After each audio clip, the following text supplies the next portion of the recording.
Welcome to Real Wealth Podcast. Mike Proctor here again with Miguel Johns.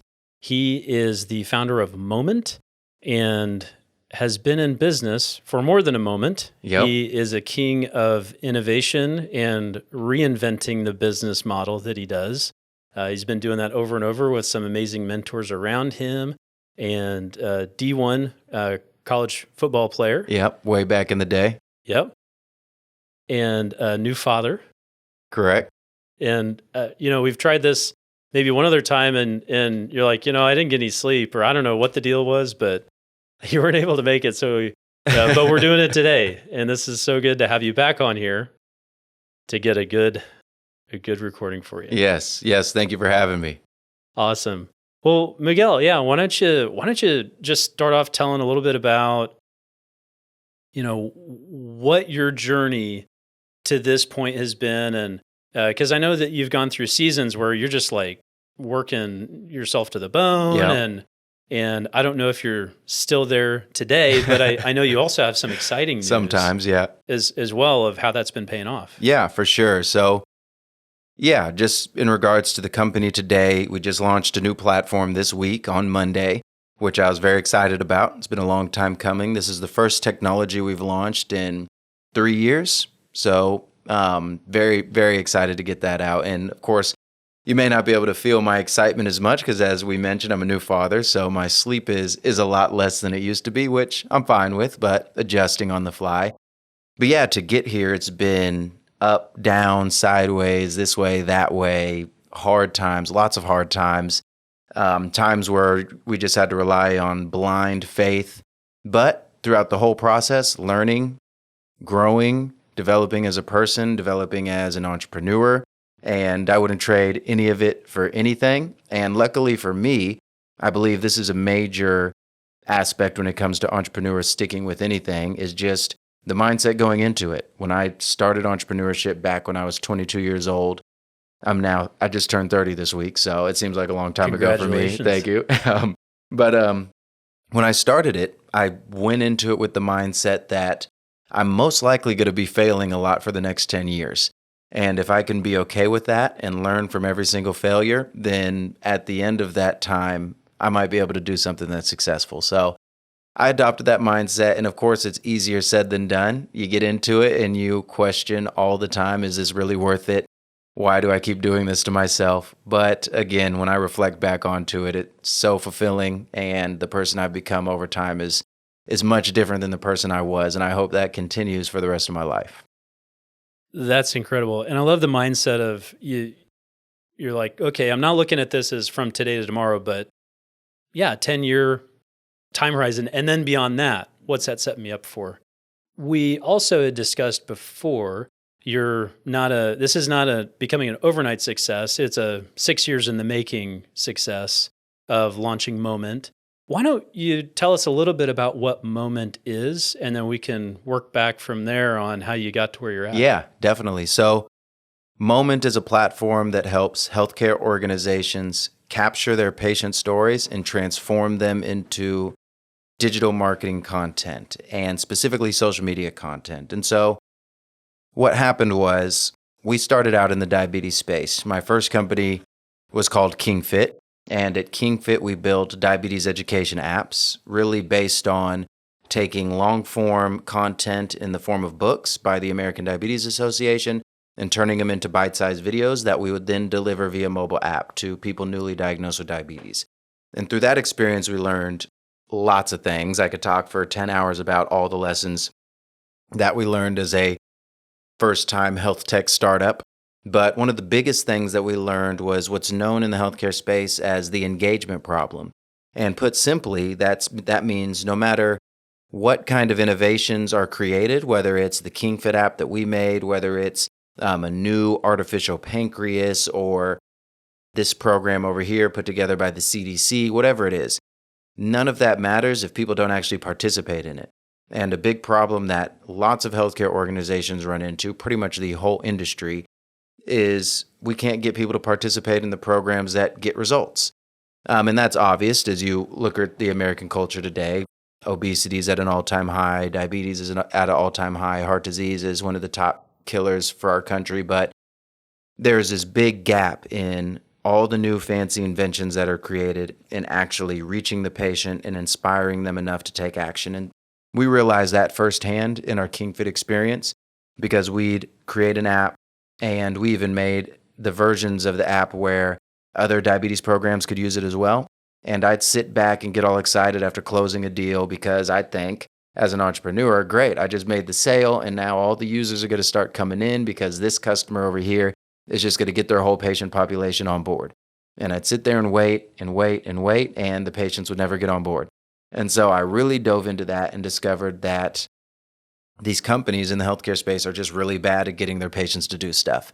And so that made me think about the problem a little bit differently. About 2 years ago, we started testing our content abilities on a new platform. I asked myself, well, if all these healthcare organizations are struggling with engagement, where are people already engaging every single day? Which led me to Facebook. And so we started testing a bunch of content on Facebook, and that worked really well. But it wasn't until I asked my dad, who has type 2 diabetes, to record himself on his cell phone, send us that content, and we'd put it out on Facebook. It wasn't until then that I realized where the real power was. And the real power was in the patient stories, the people living with the conditions, going through it, sharing their stories, their ups and downs and obstacles and successes, and being able to capture that and put it out in areas where people were already spending their time. So that was a big breakthrough for us. We started really diving into that, spent the last 18 months just harnessing everything we could to figure out how do we turn that essence into a product. And now here we are with the new Moment platform that lets healthcare organizations, helps them capture the patient stories within their clinics, hospitals, practices, whatever it is, and then streamline that content in a way where they can then use it in their digital marketing channels and do it in a way that's automated. So what we don't want is to show up at a healthcare marketing director's door and say, we've got this new technology and it's going to help you capture patient stories. And oh, by the way, because you're capturing all these new patient stories, you've got 100 new hours of edits to do, because then nobody would ever use it. And so a big piece of our technology is we're building machine learning models that can take the content, automatically edit it, and then publish it for the customer, which is something I'm really excited about, being a content editor myself. You're mentioning how editing the podcast has been a big benefit for you guys and making it sound much better. And I'm sure you've tried to experiment a little bit with that yourself at some point in time, and it just takes a lot of time. Oh, yeah. Yeah. And so for us, that was going to be a huge factor in this technology to make it to where it's not going to take our customers, it's not going to give them any extra work. We want to build it in a way where the patients are actually doing the heavy lifting and it still benefits the organization as a whole. Wow. Yeah, that's amazing. That is amazing. So there's really not even any processing on their end. It knows. So today, the baby version, they still have to approve and pick which scenes have been cut up the best. But the way machine learning works and the technologies that are out there today, it's really, when I break it down, it's much simpler than it sounds when you say like AI or machine learning, because that makes it sound complex. But really what's happening is you record a video and there's technology now that can understand what's being said in the video. It can then create a transcript.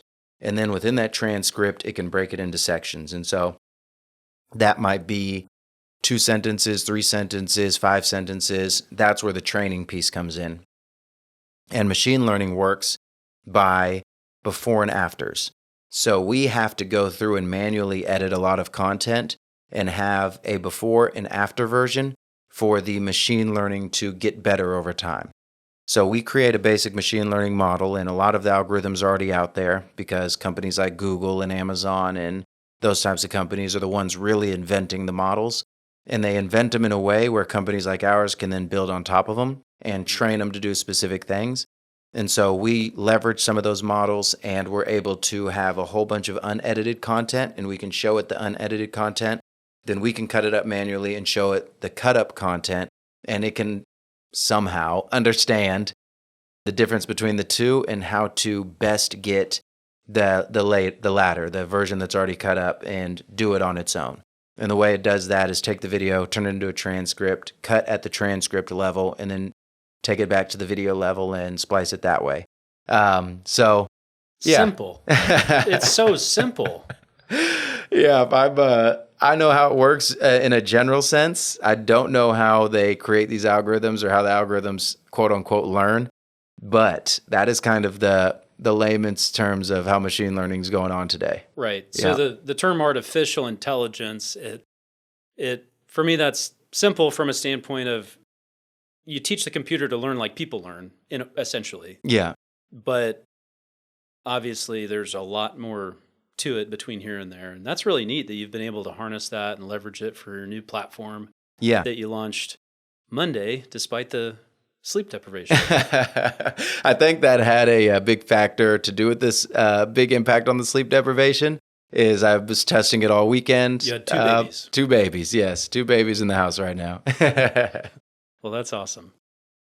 Well, great. So you talked a little bit about it, but what about, go back and talk about, I remember when you and I first met, you were talking about all this A/B testing, and you were doing just this meticulous walk down. This thing worked, this thing didn't work. Yeah. You know, this works better than this works better than this. Can you just speak to maybe a little bit about the realistic hard work and just gutting it out that you did to get where you're at today and to get to this moment? Yeah. Yep. No, I like that. That's for me. Some of my favorite quotes come to mind, like Jay-Z, for example. He has a famous quote where he says, the only genius thing he ever did was he never gave up. And that's something that I've learned to be the truest thing of all time. A lot of people don't know this, but Instagram wasn't Instagram before people knew about it. Facebook wasn't Facebook. Google wasn't Google. There's all these companies where we see them 10 years, 15 years later, and we think, oh, wow, what a successful company. They must have started it one day and everybody thought it was genius and everybody used it and it blew up, and that's just the path. You just go up, up, up, up, up, and there you are. You're Google one day. But that's not how it happens at all. Airbnb, I don't even remember what their name was. It was something much different, and they're doing something completely different. But in the tech world specifically, but I think this can be correlated to any aspect of life, really. But for me in the tech world, what I've experienced is you start out with an idea, and the fact that you're willing to take on a new idea and challenge gets a group of people to be inspired enough to help you get started. But those people, if they're experienced, know that you're about to get your butt kicked for the next however long, and that the original idea you have is probably not going to be what it ends up being. And so for us, that's been the reality for the last 6-7 years. We've built now, this is our 3rd real technology. We built 2 of them in the first couple years. The second one we used longer than the first. After the second one wasn't selling as much as we wanted and needed lots of improvements in regards to things that we couldn't afford, we started selling content and licensing content we had already created and just trying this and that and this and everything else that you can imagine. And from then, those first 7 years to where we are now, I can't even count the amount of different things we've tried, not only in regards to products and services, but even in regards to how we would talk about and communicate those products and services. I mentioned building a story brand as we were walking through the halls, one of my favorite books. I leveraged that book and tried to pitch probably 10 different products just on the back of telling stories about them, and pitch them in the way where sometimes the product wouldn't even be ready. And I would just see, is there a market need for this? And I'll work all the marketing details out and not build anything. And if I can market it and get some pre-sales, then I'll start working on that. And that's actually how we landed on this newest product and the platform we should build. Before we built a line of code, I spent the last 6 months testing things that I could make in a PowerPoint slide, and what are known as high fidelity prototypes, where you can have a click-through type thing, and really it's just a bunch of slides and made in a fancy way where it seems like a workflow. But we tested all the smallest details before we even started development on this platform, and that just comes from the years of experience of testing many things, being told no a million times, and just continually going forward, learning from every single step of the way. everybody's got a little nugget to share, and I'm a huge believer in absorbing all of that. And of course, you've got to vet through the stuff that you know is just complete madness, but those little nuggets over time end up leading to the good ideas after a while. And this new platform, we believe, is a good idea. And so far, the market feedback is showing us that it is. So we're excited about it. Let's talk a little bit about your sports career and maybe how that's played into your perseverance today. Yeah. Your Jay-Z like tenacity. And do you think that you were a driven person from a young age and you just always have been? Or did the sports as you grew up instill a certain work ethic? Winning led to more winning. What from your perspective, how did that unfold? Yeah, that's a great question. I love sports. I love athletes who become entrepreneurs because I've just learned so many lessons through football. Really has been my big one. I was always a small guy, grew up in Newton, Kansas, where not a lot of people get recruited to do college sports. So I was always hard-headed enough to keep working and keep trying and try to pave my way to a D1 scholarship. But the lessons that something like football can teach you in regards to showing up, being on time, being disciplined, doing your job, going the extra mile, putting in the extra little bit of effort to get a slight advantage over the opponent, studying the film so you know what's going on out there and you have an edge in any little way. Sports have definitely played a major role. And what I've noticed now that I've really become an adult is that there are some memories I have that I feel subconsciously played an even bigger role, which one of my earliest memories is of my mom, and she was sitting on her bed, and there's 4 of us, me and my siblings, 3 siblings, sister and 2 brothers, and we're all running around, causing havoc like little kids do, and she's actually studying for a nursing exam, and she had a big nursing test coming up. My dad is working the 3rd shift to support the whole family because she's going back to school to improve our lives. And there's little memories like that just now are just bubbling up more and more. And I'm just like, wow, like if they could do that then and work through it in that way, that hard, with that much persistence, then my life comparably is easy because they were younger than I was, had more kids than I did, had different obstacles and different struggles and set our lives up to be different than theirs and sacrificed a lot to do that. And I think that has a lot to do with who I am today, not even getting into my grandparents, who are also just amazingly hard workers. But seeing that model at a young age really made a big impact. And then playing sports my whole life, I just learned about that stuff in real time while having fun and enjoying myself. And now I'm just turned 30 and I can put it all into play, and it works well. And you seem like you're still having fun enjoying yourself. I am, very much so. We're reading through a book as a firm. We have every Friday morning we do kind of like a book study group or whatever. Nice. And it's all self-development as a Yeah. team, but we're going through Atomic Habits right now. Mm-hmm. And it's funny, you can only sustain self-discipline in anything for so long, but you have to turn it into a habit. Yeah. You have to have the right prompts, and eventually it becomes really just who you are. And but yeah, it really doesn't just happen all by itself, though. No, not at all. Yeah. I put in a lot of hard work. I was really diligent. And one thing that helped me a lot is playing college football is like a beyond full-time job. We had to be somewhere at 5 a.m. and we weren't let go after classes and practices till 7 p.m. sometimes. And so I learned, and I didn't let it go to waste. I see this actually too often than not. College football players let that experience go to waste, and they don't take those habits with them because it's so much about, oh, I'm so glad I'm done with that. I'm never doing that again, which pretty much they're talking about the end-to-end schedule.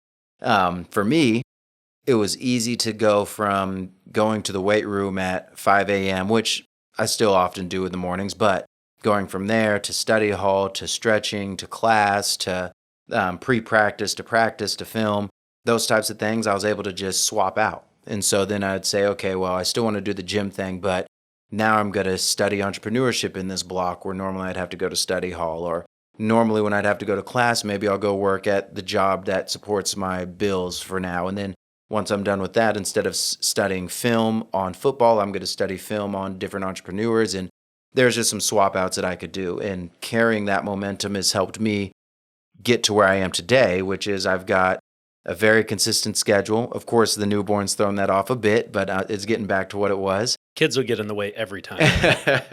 Yeah, and now I've just got to be adaptive and work around that. But I'm just huge on scheduling and where your minutes are going. I do not live under the illusion that time is endless. I'm just really focused on making the most of all the time that I have and putting it to good work. And you do that through a disciplined schedule, which then becomes, like you said, a habit. And today, luckily enough for me, I've done it for the last 10 years. And so if I do something that's out of line with that, like even unfortunately going on a family vacation for 5 days, there's a part of me that's like, I'm off. What's going on here? I feel like disoriented a little bit. So I still have to master the ability to switch on and off and just be in full vacation mode. I haven't mastered that yet. But it is to the point where I notice when I'm not in my groove and on my routines that are no longer disciplined. It's just who I am. Right. That's a great jumping off point for something we talk about a lot on here is living the best life possible with the time you have left. So you got a baby, you got Moment, that baby as well. What are your goals and objectives, or what do you see moving forward as far as helping you live the best life possible now that it's not just you and your wife, it's the baby and everything everything you got going? Number one on my list for sure, now that the baby's here, is just being the absolute best role model I can be. So she's watching me all the time. And I've got 4 nephews and a niece as well. And so I noticed this when they came into the world, and they're all really young. All of them are like 5 years and younger. And they just mimic me and my brothers and my sisters. And I'm the cool uncle for them, which is a lot of fun. But I will purposely do things just to see if they'll mimic me, and they just do it every time. And that was one of the biggest lessons I've ever learned. The lesson that it doesn't matter what's coming out of your mouth, and you can tell kids and stuff all day, every day, but they're going to do what you do and say what you say normally. So unless your habits and actions are really on point, then you're not going to be able to make the influence on them like you want. So I'm huge on me becoming the best version of myself with how I'm carrying myself, how I'm communicating with my wife, the type of content and those types of things I'm listening to and watching and reading in the house, what I'm working on and when, how I'm giving her attention. All of that is number one on my list right now. And if I can spend the next 20 years as she develops into an adult just focusing on being that best version of myself and she can see it firsthand, then I think I'll be able to die happy. Second to that is, of course, my wife and having a good marriage there and us creating a balance and dynamic where we can explore but also break down barriers. So for us, both of us grew up in families where we didn't have a lot of luxuries. We had what we needed, which I'm very grateful for. My parents sacrificed a lot to give us what we had and gave us a life that was much better than theirs. But now it's our turn to take a step even further. And what do family vacations look like multiple times a year? What does freedom look like where it's a Wednesday and me and my wife can both work from wherever we want and go hang out with the nephews and the uncles and everybody else, those types of things.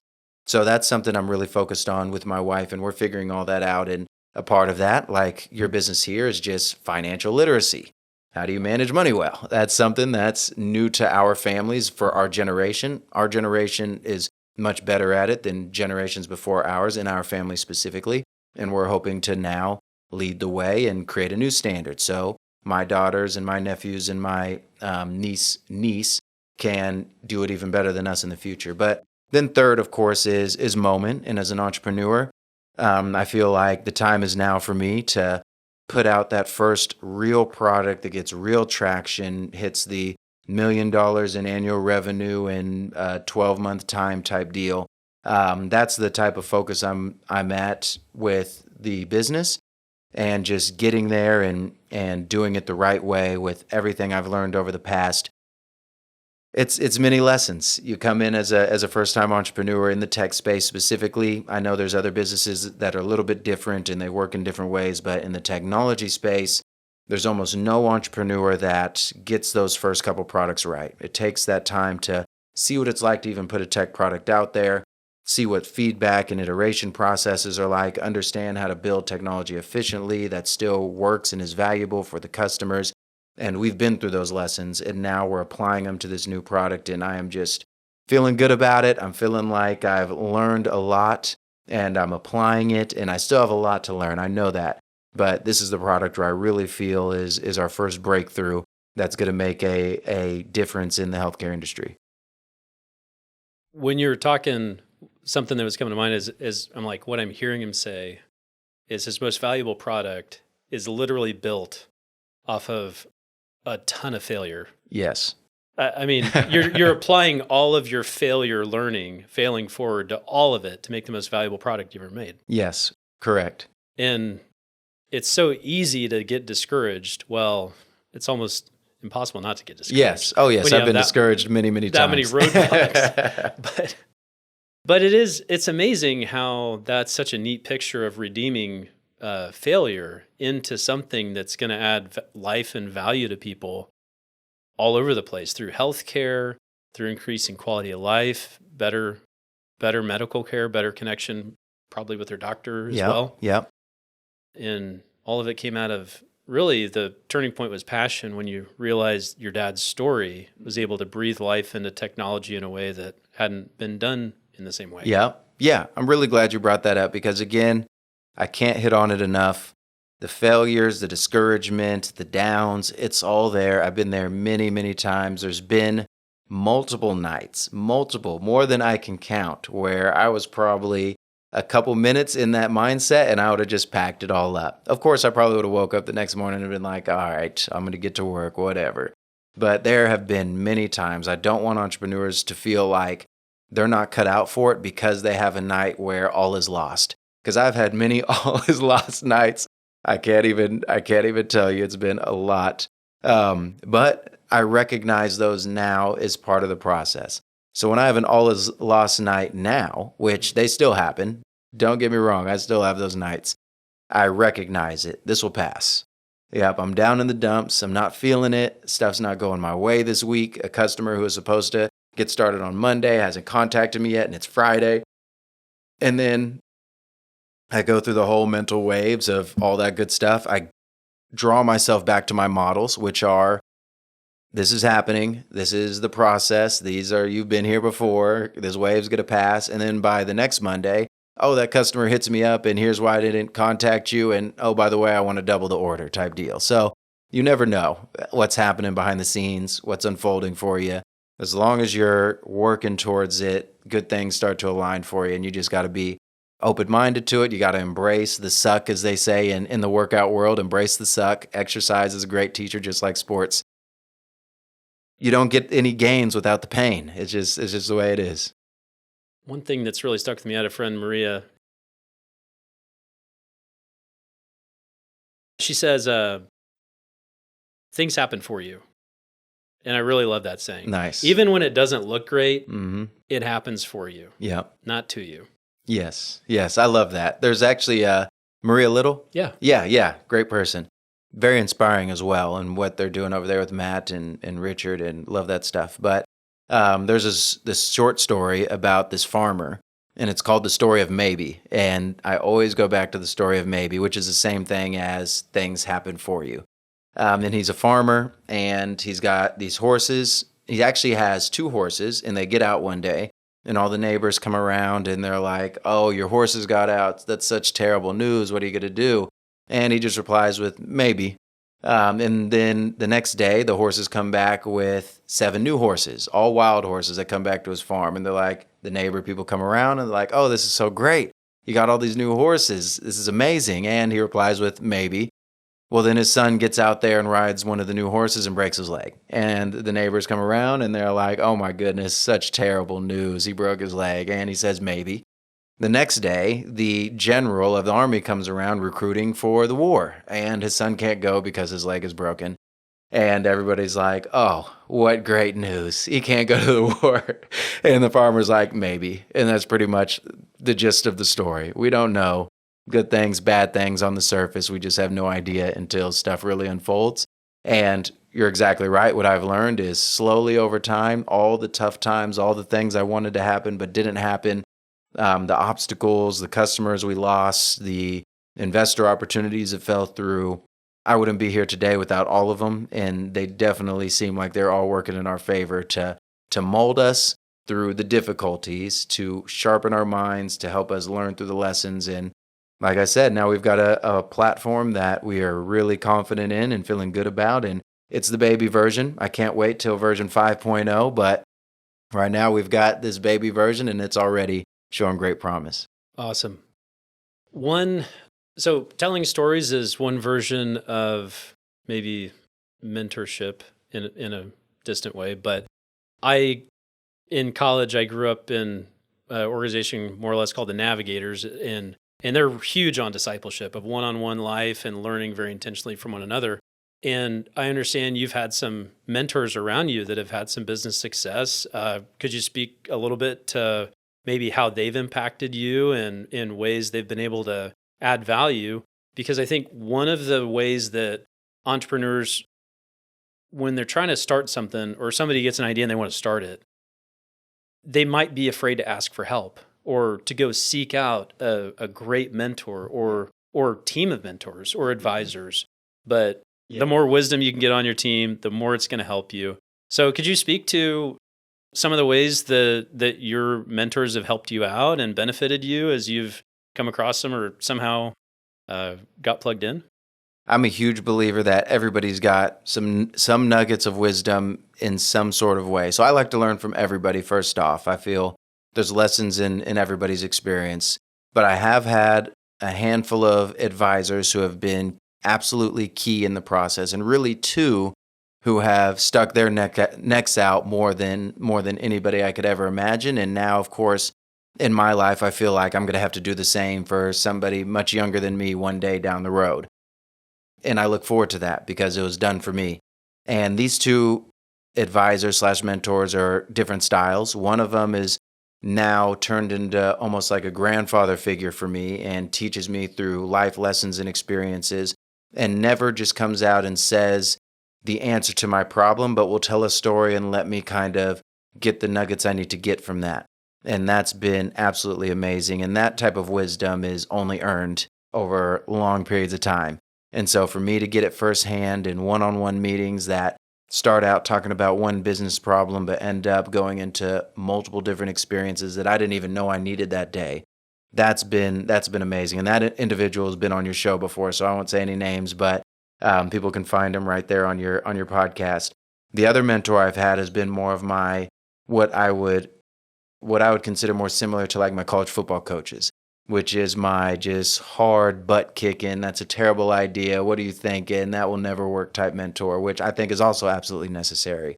You need the person who's been there, done that, and is willing to not sugarcoat you, because as an entrepreneur, unfortunately, everybody becomes a cheerleader. They love seeing people go out and try new things, and if you're community members especially, oh, that's a great idea, wow, you're the next so-and-so, you're doing this and that, and this is all great, and blah, blah, blah, blah, blah, blah, blah. You need the person to be like, you didn't think about this, and that's going to turn into this terrible thing over here, and oh, you forgot about that, what were you thinking? You need that person as well, I believe. That tough love type of person who also cares deeply because they're giving their time and their experience, and at the level they're at, their time is extremely valuable. So both of those types of people have been huge. And then I've had just more mentors and advisors who I would consider like micro mentors and advisors, more than I can ever count. One of my favorite groups in all of Wichita is the Nexus group with Josh and Mary Beth and Quinn. And they've been a huge, huge help for me along this journey. I've got my other fellow entrepreneurs who I just learned from so much. People like Ray, who is how we got connected. He's another one of those grandfather type figures for me who teaches me in a very similar way in the form of stories and wisdom. But yes, it's just been an amazing gift to have so many people who support and are willing to share knowledge. And I think that's there for everybody if people are willing to open their ears and listen. That was another one of those mindsets going into this that I just went all in on. I knew that one, I was going to fail a lot and I was going to have to work hard and it was going to take a long time, but I could accomplish a lot in 10 years if I just stuck to it. And then two, I was going to listen to something that everybody had to say, whether they were the person under the bridge as I'm driving by and maybe can hand them $1, or they were the person who went public for hundreds of millions of dollars. Both of them would have something to tell me that day, and I just wanted to walk around with my ears open. And what you're describing is a spirit of humility and openness, and there's a lot for that kind of a person to be had. But it's easy to get puffed up with knowledge and thinking you're a hotshot and you know all the kinds of stuff, and then you stop learning. Yep. And then the lessons just go flying right past you. Yeah. You were talking about, being the best version of you for your daughter. And, she's listening and observing. And what I found is even more humbling than what comes out of their mouth. What's that? What comes out of their heart. Because, you're like, whoa, where'd that come from? I was like, wait a minute, maybe that came from me, But yeah, that the spirit we carry of just humility and learning from the ant, so to speak. Yep. And taking those lessons in. Yes, for sure. And I've still got a long way to go, but I try to learn as much as I possibly can. Sometimes I'm flying too high and get burnt up in the sun, and then I am dusting off my scratches, and I'm like, okay, I need to calm down a bit. I ain't all that. I still got work to do. And I don't want to lead entrepreneurs down the wrong way, because I know some people get caught up in just the learn. I'm going to listen to 1,000 books and never take action. I'm a believer. I heard a great quote the other day that said, I'm not reading another book unless I plan to apply everything in the book. So action is just as important. Got to take action, no matter if it's raining, snowing, sunny, bad day, good day. You got to take some action, and action over time will compound. Absolutely. And it's not that learning's the only thing. Yeah. You've got to be wondering, how does this apply? Yeah. Or how have I seen this? What can I learn? Anyway, same spirit that goes along with the book. It's not just for consumption, it's for implementation. Yep. Absolutely. Well, what other what closing thoughts would you have? Maybe a recent lesson you've learned, or a lesson you wish you would have learned earlier? One of the lessons I wish I would have learned earlier, and this is a business lesson, but it's really all about product development. And this year was a year where, well, not this year because we're in 2022, crazy, but 2021 was a really tough year for us, because we could tell we were at almost like the intersection of just packing it all up and having a great breakthrough. This was before the Moment platform was thought of, really. And we were having great success on social media through our diabetes care pages. Amazing success. The success was so good that even though we were having no money, no leads, no prospects, no nothing, it was enough success that would carry us through extremely difficult times to say, we're onto something here, and we just got to keep going and figure this out because it's something legitimate. And through that experience, I just went headfirst into what's known as product discovery in the tech space. And the first 2 apps that we built at KingFit were just 100% built off passion. My dad has diabetes. I want to make a diabetes app, and here's what I think the best diabetes app should be, and hopefully people buy it, which is how I feel a lot of entrepreneurs build tech products, and it's the complete wrong way to do it. And this last year, when I was in this product discovery phase, I came across this book called The Mom Test. And it was pretty much all about that principle, which is when you build something out of passion, you can take it to show lots of different people, and they're going to say, oh, this is such a great idea. This is so awesome, so cool, blah, blah, blah, blah, blah. But when it comes down to actually cutting the check for it and using it, nobody shows up. And it's known as the mom test because no matter what you show your mom, she's going to be like, oh, that's great, honey. Good job. And you'll notice that potential customers will do that to you if you've built the product in the wrong way. And so true product discovery comes from understanding what people do on a daily basis and helping them make progress on those jobs that they're trying to get done. So, for example, we're sitting here doing a podcast, and this technology, I've told you many times, is absolutely amazing. I've been doing some sort of music or audio or some of the sort for the last 15 years and have seen an evolution of multiple different microphones and mixers, and something like this used to be too expensive for anybody to afford outside of a record label. But now it's something that you can have in your office as an independent podcaster. And somebody recognized that lots of people were sitting in their house using a tool like Audacity, which if you've ever done podcasts in the 90s, you know about Audacity. And they made progress on that thing and understood the process in a way where they could really deliver value to the customers. And that was such an insight for me, so that when we were having the success on our social media pages, I spent so much time just testing and talking to different types of customers. Started out with diabetes educators because that's the space we were coming from. Learned about how they were recruiting people to their diabetes prevention and management programs. That led to me understanding how they were leveraging social media or trying to leverage social media to do a better job of that. As I got into that space and asked more and more questions and got more and more details, I learned that a lot of them were limited because it actually goes through the healthcare's marketing department, which then led me to discovering marketing directors at a healthcare organization, which then from there I was able to dive into their world, what they were doing on a daily basis, what was causing them pain, what they believed in. And I was able to understand, all right, based on that information, here's something that I propose that might be helpful to help you do what you already do, except better and easier. And that led to the platform where we are today, which is about capturing patient stories and using that content in many different ways, whether it's brand reputation, whether it's social media content, whether it's getting funding from donors, winning grants. All of these things I learned directly from the marketing directors in healthcare organizations by spending the time with them, diving deep into conversations, asking the right questions. That is something that I wish I would have known with my first two apps. I say that I wish I would have known that, but then I would have not gotten all the lessons I've gotten. So it's a give or take, right?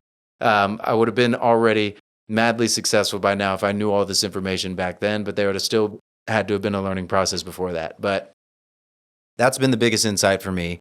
And now I truly feel like I understand product development in the tech space at a whole different level.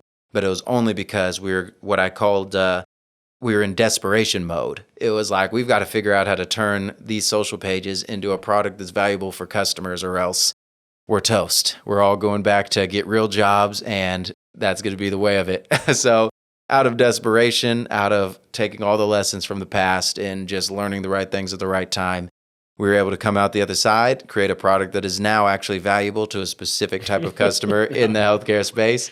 That's fantastic. But it's been quite the journey.